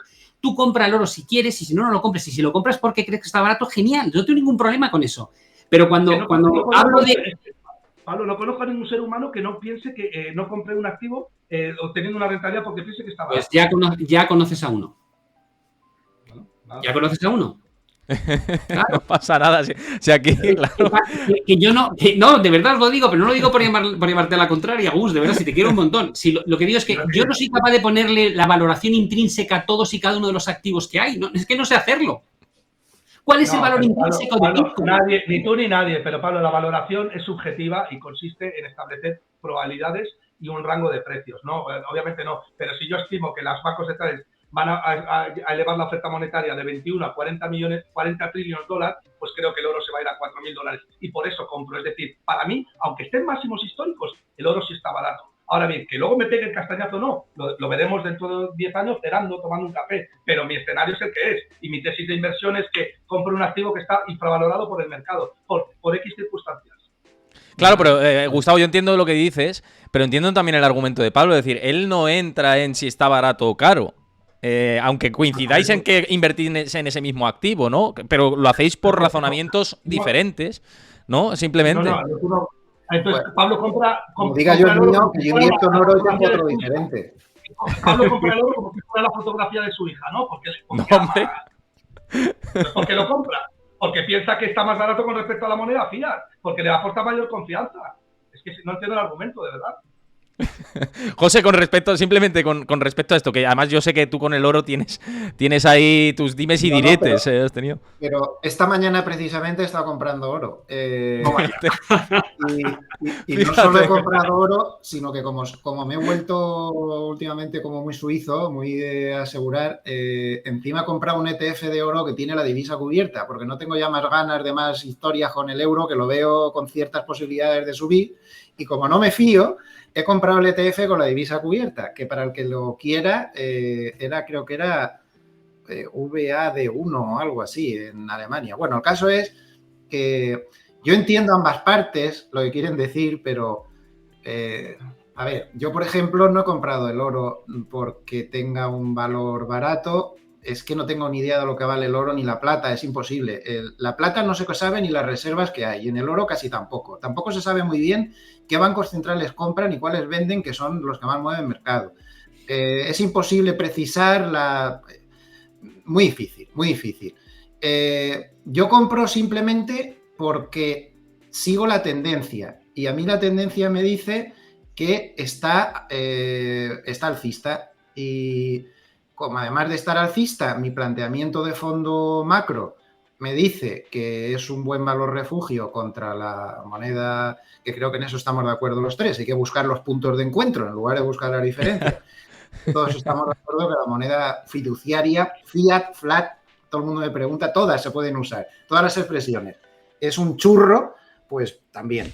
Pero No compro tanta bolsa porque la bolsa, según qué bolsa te tengo que precisar, porque cada bolsa es una historia. Tengo un poco más de bolsa europea porque su tendencia ha sido más alcista en los últimos tiempos, pero con el dedo de vender preparado y a la más mínima que me dé, me la quito de encima porque el modelo macro me dice que como que no. Tengo muy poca bolsa de Estados Unidos porque el SP500 tendencialmente no está bajo ninguna tendencia. Y tengo un poco de bolsas asiáticas por ahí, muy poca cosa. Pero lo que más tendencia me da es los bonos. Lo que más, pero no porque estén baratos. Yo no sé si están baratos o no. Yo es que creo que tú tienes razón en que normalmente se compra porque tú crees que hay valor, pero no todos hacemos eso. Yo no compro porque esté... Por ejemplo, puedo comprar bolsa rompiendo los máximos históricos y con un PER de 35, porque diga que la tendencia aún me puede dar un poco más. Y tengo una pequeña parte, eso sí, tendré. Entonces, bueno, pues creo que cada uno tiene sus historias. Yo te entiendo, pero para mí lo más importante es, lo ha dicho Pablo antes, dormir por la noche. Mira, yo empecé a llevar mi primera SICAF en 1998 y he pasado de todo. 2000, 2008, 2018, 2020, 2022. Sobre todo he pasado 2008, que es lo que más nos marcó a todos, creo. Y yo no vuelvo a pasar, a mí no me calientan la cara a mis clientes otra vez con el menos 40% y con el menos 50% que veo por ahí que son drag down, que se aceptan. Mi modelo no acepta eso. Entonces, la bolsa ahora mismo, en mi modelo de riesgo, me dice, eso sí, compensa riesgo, no, la balanza hace así y se me va para un lado. Y cuando pongo los bonos se me equilibra, cuando pongo el oro se me equilibra y aparte luego me fijo en las tendencias, como remate un poco, ¿no? Y en las materias primas, que también las vigilo y suelo entrar en petróleo, suelo entrar en todo tipo de cosas. Porque os vuelvo a repetir, para mí cada familia vale lo mismo la bolsa que los bonos, que el oro, que los metales, que los metales industriales o que los inmuebles también. Me gusta mucho invertir en ETF sobre inmuebles cuando ahora todo lo que no está la cosa para hoyos, pero bueno, esa es un poco mi forma de verlo. Ese modelo macro que tengo por detrás me dice lo que me dice. Que muchas veces me quedo mirando mientras sube, sí. Eso me ha pasado constantemente. Por ejemplo, en el 2021 me quedé bastante mirando las cosas como son. Pero a cambio, pues no me ha pillado ni el del 20 ni el del 22. ¿Por qué? Porque siempre busco ese equilibrio riesgo-beneficio y cuando lo tengo claro, pues miro lo que más tendencia tiene y en eso me muevo. Pero creo que lo que tú dices, a ver, tú dices, ¿es value eso? No, yo creo que eso es asignación estratégica de activos. Value para mí, o sea, tu definición es válida, pero yo creo que la definición que le da la mayoría de la gente al value investment es buscar acciones no activos, acciones que estén por debajo de su valor. Yo tengo amigos que están haciendo lo mismo con bonos también, con renta fija. Los amigos de Buy and Hold, que son los mejores de renta fija que hay en España, lo hacen y compran bonos. Dicho lo cual, a mí es que tú de lo que estás hablando es exacto, porque me estás hablando de tolerancia al riesgo. Yo entiendo perfectamente que haya gente que no soporte 30% de caídas porque le da un patatús. Eso, pues bueno, es entendible. Creo que es falta de conocimiento también. Creo que si compras, el riesgo se minimiza comprando barato. Cuanto más barato compras algo más... Falta de conocimiento no, Gustavo. Es que los clientes tienen el conocimiento que tienen. Y cuando llevas dinero de los clientes, tú vete luego con que están faltos de conocimientos, que ellos te responderán. ¿Sabes cómo te responden? Llevándose el dinero. Efectivamente. Tienes la décima parte de lo que tenías antes de ayer. Sabes, José, que eso es ignorancia porque las acciones se mueven a lo largo del año entre el upside y la máxima caída un 70%. Es que es imposible eliminar la volatilidad en renta variable. De hecho, la volatilidad es buena para la gente que busca valor. Pero eso sí, has dicho la palabra siempre es una palabra muy larga. ¿Y a qué bolsa te refieres? ¿Y a qué plazo de tiempo te refieres? Claro. ¿Por qué no hablamos de los 30 años que se ha pasado el SP500 hasta 5 veces sin moverse? Es que eso no es así. Yo te estoy diciendo que en promedio en las acciones se mueven un 40 o 50% arriba abajo. Quiere decir que la volatilidad es inherente a la inversión en renta variable, pero es que no hay que tomar la volatilidad como algo malo. Lo que hace falta es educar a la gente para que entienda que la volatilidad son escenarios muy proclives para encontrar valor, porque precisamente lo que lo que hace que la volatilidad es que haya gente que venda con miedo, ¿no? Y eso es irracionalidad. Y eso te merece la pena por facturas de cardiólogos y demás y todas estas cosas. Esto me recuerda una frase. Yo lo he pasado mal, ¿eh? Perdóname, Pablo, ya lo dejo ya. Yo no tengo ni vivienda ni nada, yo soy lo contrario de Pablo. Yo tengo todo invertido en bolsa y por supuesto que es un proceso. Lo he pasado mal, claro, me he comido caídas de un 35%, pero cuando entiendes que esas caídas son parte de la inversión a largo plazo, mira, por ejemplo, fondos que ya he recomendado públicamente. Pero Gustavo, a largo plazo, ¿qué es largo plazo para ti y en qué bolsa exactamente? Porque a largo plazo te puedo sacar hasta 3 periodos en el SP500 en los últimos 100 años, con 20 años, 30 en lo que no se movió. Claro. No, pero yo no te hablo de un índice concreto y además de que me estarías hablando de estadísticas puntuales que serían un poco maquiavélicas, José, porque me estarías hablando de entrar en 3 puntos del año, que la probabilidad de ganar dinero en el Standard & Poor's 500 cuando entres es muchísimo más alta que de perder el ejemplo que tú me vas a poner. Si tomas la serie adecuada. Histórica, claro. Es la que hay que tomar, no, la serie histórica, te hablo de la serie histórica, desde que nace el Standard & Poor's 500 en 1900. Claro, pero escucha, Gustavo, yo por meter un poco de baza con esto y dar mi opinión, que además estamos cerrando, ya que oye, sé que nos tenemos que... debate traéis un mal investor aquí para hacer un poco de equilibrio. Sí, equilibrio. Sí. Claro. Es verdad que sí, es verdad que hemos desequilibrado un poco la balanza y está muy bien que tengas tu visión y esto enriquece mucho el debate, pero claro, esto es verdad que en 100 años dices, pues en 100 años el SP500 ha subido, pero es que no somos secuoyas tampoco, o sea, no vivimos 100 años, que no vivimos 140 años, ojalá, ¿no? Yo estoy de acuerdo con lo que ha dicho Pablo y es importante ese mensaje también. Si tú compras el Standard & Poor's 500 o el IBEX 35 en 2007, te puedes comer 20 años mientras venir. Eso es un coste de oportunidad clarísimo. Pero es que nadie te dice que tengas que comprar caro un activo. Es que nadie te está diciendo eso. Lo que te está diciendo, el mensaje que yo lanzo es compra aquello que esté barato y espera que el mercado reconozca la convergencia entre precio y valor. Y si no lo va a hacer de una manera, lo va a hacer de otra. Porque si no el mercado no compra, entonces la empresa acumulará caja y lo repartirá en un dividendo extraordinario y a ganar pasta. Eso sí, la única manera de ganar dinero en los mercados es comprando barato. No hay otra. No solamente los mercados, es que antes ha dicho Pablo que en 2020 ha comprado vivienda. Supongo que Pablo, cuando ha comprado vivienda, habrá hecho su análisis, ya sea por comparación o por descuento de flujos, de la vivienda y habrá dicho, coño, este piso está barato. Y lo habrá comprado. Pues la verdad es que no. Dije, este piso me encanta. Y la zona me parece chulísima. No, te lo digo en serio. O sea, no sé, es que tenemos maneras de invertir distintas, lo cual no quiere decir que sea ni un mensaje de crítica ni lo contrario. Es decir, que yo llevo muchísimos años, como le pasa a José Luis, supongo, y he aprendido a respetar todas las metodologías de inversión, porque soy de la opinión de que la metodología no es lo que importa es quién la aplica. Es decir, hay value investors que son buenísimos y hay value investors que son una auténtica castaña. Hay fundamentales que son muy buenos y otros una castaña, y técnicos que no saben hacer lado con un canuto y otros que son muy dignos y lo hacen muy bien. Por tanto, lo que importa es el tío. O sea, entre Nadal y otro tío que sea el 500 del mundo, ambos juegan con raqueta y pantalón corto y en la misma pista, pero no tiene nada que ver. O sea, que lo que importa es el tío. Entonces, llevándolo a ese terreno, y yo por despedirme te diré, cada uno valora las cosas en función de lo que ha vivido. ¿Vale? Y esto se aplica a todo, no solamente a los mercados. Pero llevado a los mercados, me ha hecho gracia cuando José Luis ha comentado esto. Yo gestionaba un fondo de 500 millones de dólares que era financiero en 2008. Y el sector bancario bajó un 90%. Entonces, no es un susto como lo del COVID, bajo 2 meses y luego me recupero. ¿Vale? Es un susto de 14 meses sin dormir, pasándolo mal, viendo que los bancos quiebran. Quebraron entre 2007 y 2014 492 entidades financieras. No fue Lehman, que la gente también lo simplifica mucho. Pero me he comido esa y he vivido la crisis periférica con el colapso del sistema bancario europeo, el default de Grecia cuando deja de pagar. He visto lo que pasó en 2001 y 2002 cuando las .com, que veníamos con el calentón, éramos todos jóvenes en aquella época, el calentón de Internet y la nueva tecnología, y de repente colapsa el Nasdaq y baja un 83% y la mayoría de las compañías desaparecen. Y la mayoría no han vuelto donde estaban. Microsoft es la excepción.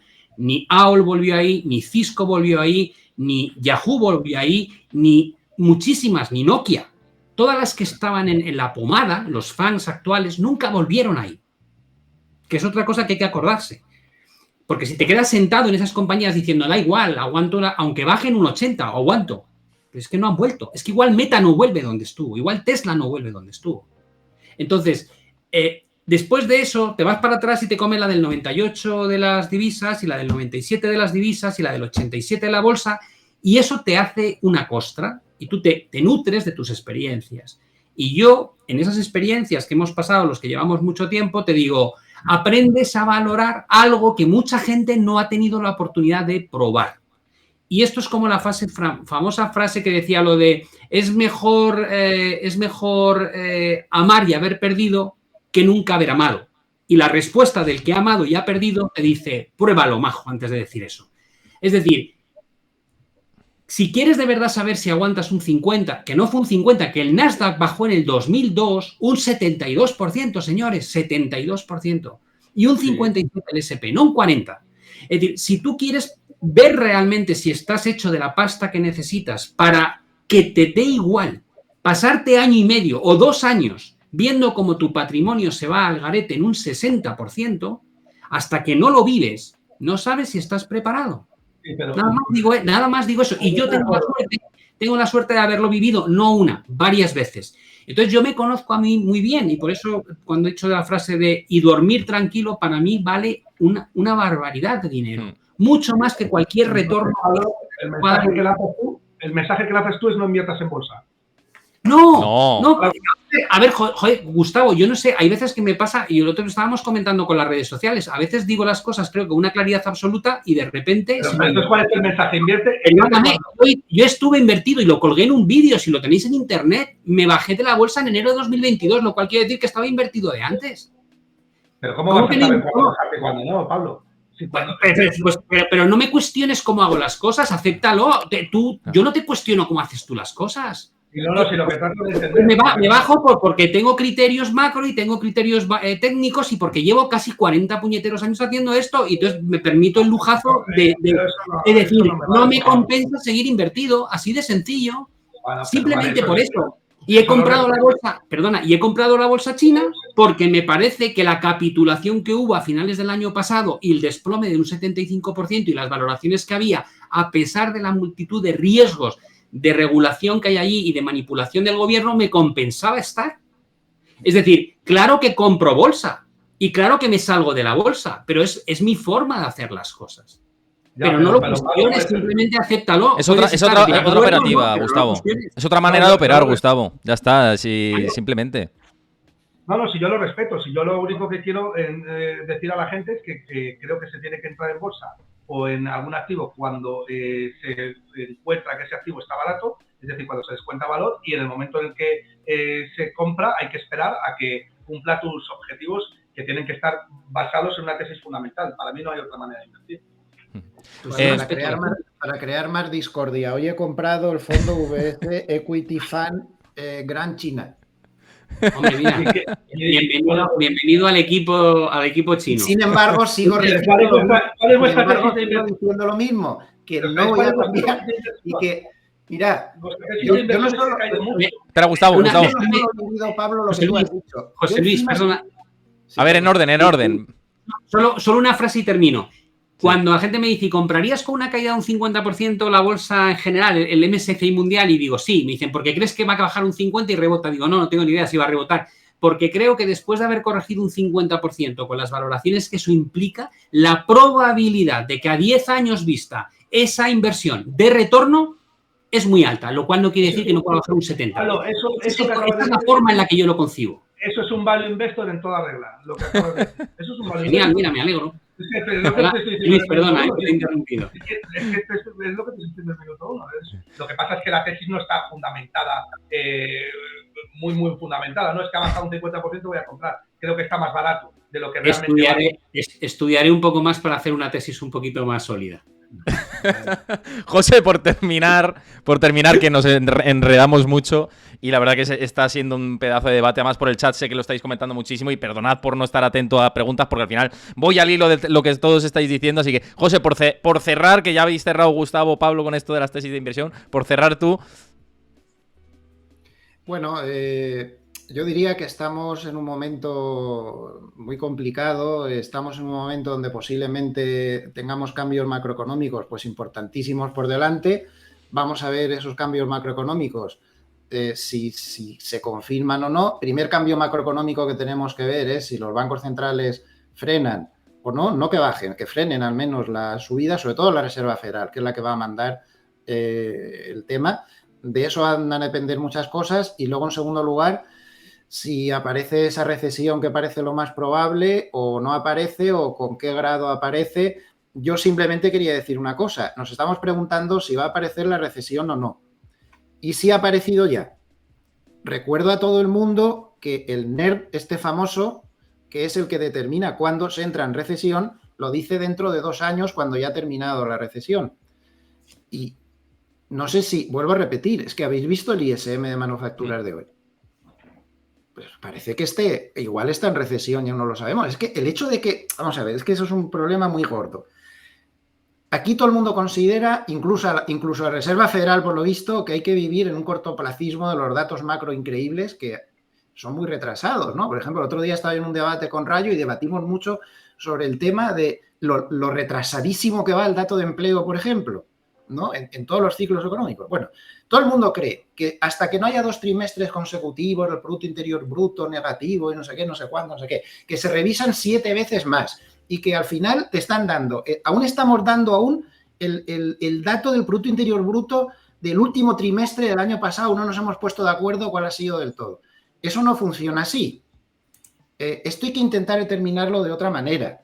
Los datos macro van a llegar con retraso, luego los van a revisar, los revisarán 60 veces más y el NRB, creo que es el organismo, corregidme si me equivoco, pues lo dirá dentro de 2 años. Tenemos que pensar por nosotros mismos y buscar qué datos son más concurrentes, qué datos son más anticipados. Lo de las curvas de tipos para mí es sagrado, yo es que de ahí no me bajo.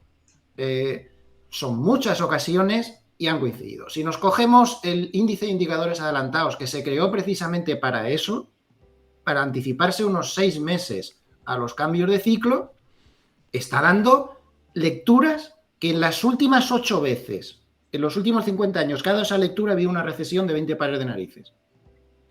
Si nos vamos al dato de ECRI, Instituto de Estudios del Ciclo Económico, está dando negativo, también está creado para anticiparse 6 meses al ciclo. Pero lo que pasa es que estamos topando con un establishment agarrado ahí a la chepa que dice que no hay recesión, que no hay nada, que todo es maravilloso, comprar. Mira, ¿sabéis dónde yo cambié absolutamente de forma de ver la inversión, la vida y bueno, hasta los calzoncillos que me ponía? Cuando el señor Madoff me estafó. A mí me estafó Madoff. Me estafó.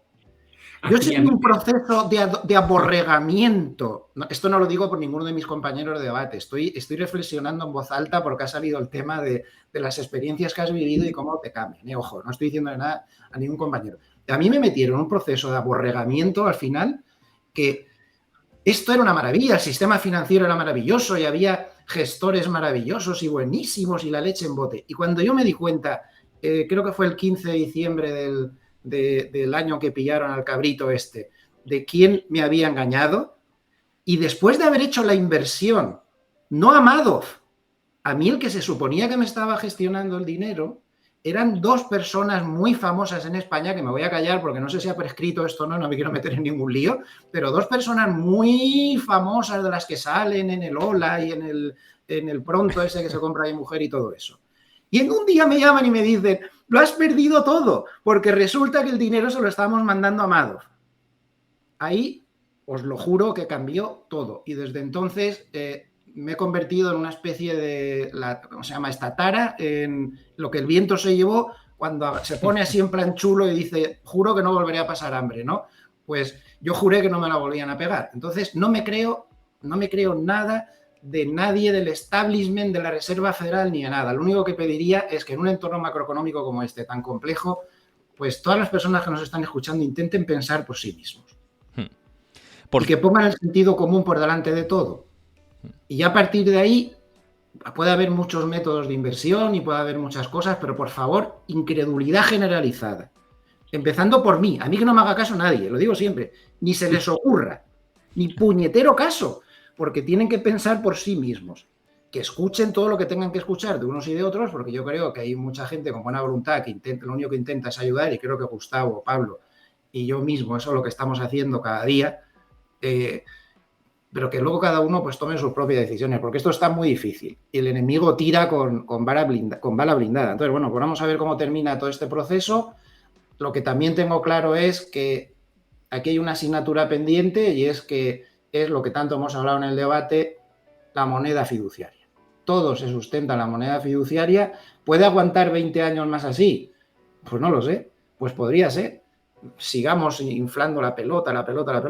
Lo único que pediría es que si en algún momento esos analistas de buena voluntad, aunque se equivoquen más que una escopeta de feria como yo, por ejemplo, empiezan a decir, uy, que se está pinchando esto en la moneda fiduciaria, sí que aconsejaría que escucháramos. Y desde luego lo que sí que pienso hacer personalmente, a nivel personal, de mi vida personal, no del dinero de los clientes, porque eso sería muy, muy complicado, es que yo estoy buscándome mis activos alternativos a la moneda fiduciaria, porque me da muchísimo miedo.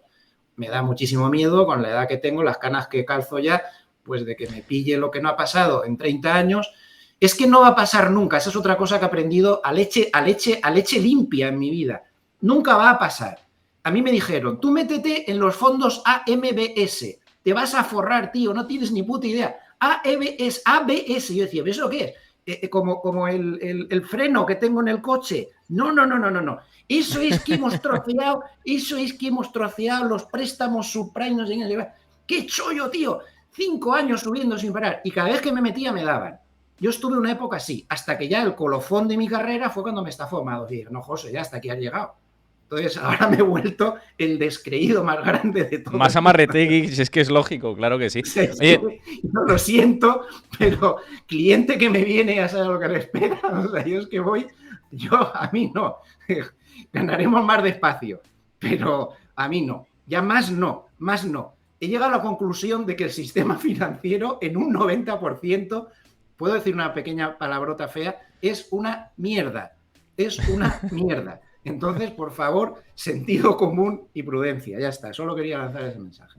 Bueno, vamos a cerrar, que nos estamos yendo de madre aquí y me vais a matar todos los que estáis aquí viéndolo y los que estamos compartiendo la charla. Yo, por hacer un apunte con lo que dice Cárpatos, por dar lo que estoy sintiendo a nivel micro, el otro día yo estuve aquí en verano en Estados Unidos, en la zona de Florida primero y tal, y yo iba a los centros comerciales y en todos los sitios contrataban gente. Todos los sitios eran we are hiring bonus a la contratación. El otro día fuimos a uno de los centros comerciales más grandes aquí en New Jersey, que generalmente está hasta los topes. No estaba a lo mejor al 20% de capacidad, o sea, vacío, y contrataba a lo mejor el 20% de las tiendas. Simplemente por dar ese sentir macro, o más micro, más bien, de lo que está pasando. La gente sí que noto, quitando Times Square y zonas súper turísticas, noto más contención aquí, por daros el apunte de lo que he percibido con respecto al verano. Visita la cárcel de Madoff y mándame una foto de la celda. Yo creo que como cierre está perfecto. Gente, el chat, muchas gracias por escribir por ahí. Muchas gracias a José Luis Cárpatos, Pablo Gil, Gustavo Martínez. Es un lujo contar con vosotros. Nos lo hemos pasado muy bien, espero que vosotros también. Nada, un saludo. Gracias a todos, muchas gracias. Gracias a todos.